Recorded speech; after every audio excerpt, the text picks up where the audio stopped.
اللہ رب العزت سے محبت کرنے والے ایک بزرگ کا عجیب و غریب واقعہ لکھا ہے کہ ایک نوجوان کسی لڑکی سے اس کو محبت تھی۔ رات کے اندھیرے میں اس لڑکی کو لے کے وہ کہیں جا رہا تھا، بھاگ رہا تھا محلے سے۔ جاتے ہوئے اچانک سامنے سے کوئی ایک بزرگ دکھائی دیے آتے ہوئے، جو تہجد کی نماز کے لیے مسجد آ رہے تھے۔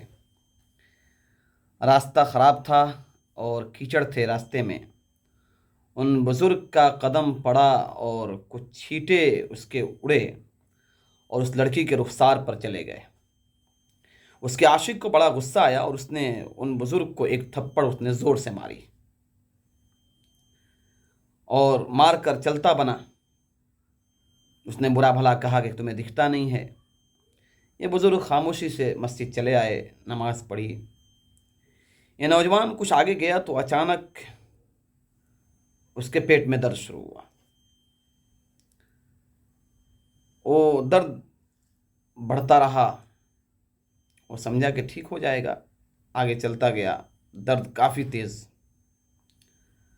وہ کسی حکیم کے پاس گیا، انہوں نے دوائیں دی، کوئی فائدہ نہ ہوا۔ وہ درد سے تڑپنے لگا، اسے ایسا محسوس ہوا کہ بس اب میری موت ہو جائے گی، اور چیخ پکار کر رہا تھا۔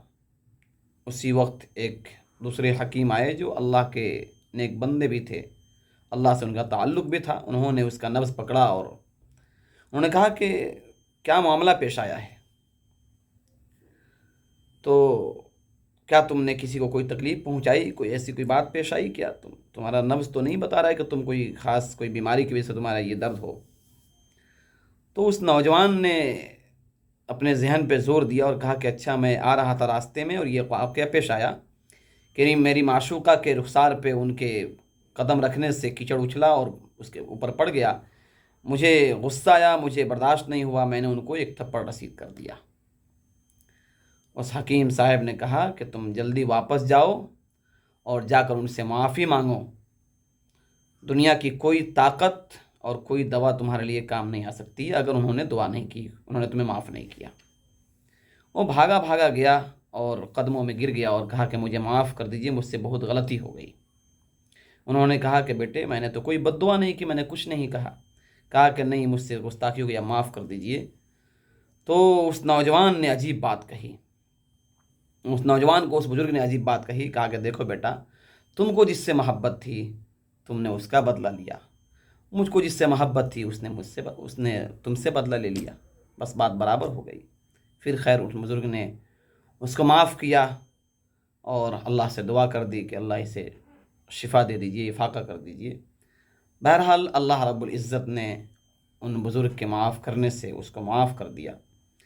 تو یہ اصل میں جو اللہ کے ولی ہوتے ہیں، من کان للہ کان اللہ لہ، جو اللہ کا ہو جاتا ہے اللہ اس کے ہو جاتے ہیں، اور جس کے اللہ ہو جاتے ہیں پھر روئے زمین کا ذرہ ذرہ اس کے تابع ہو جاتی ہے۔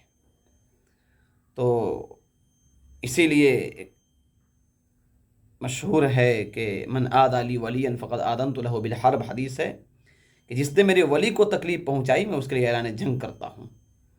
تو اللہ سے محبت قائم کیجئے اور اپنے سیفٹی اور اپنے حفاظت کا بندوبست کیجئے۔ اگر اللہ سے محبت ہے تو پورے روئے زمین کی طاقت آپ کا کچھ بگاڑ نہیں سکتی ہے۔ اللہ تعالیٰ اپنی محبت اور اپنا عشق نصیب فرمائے۔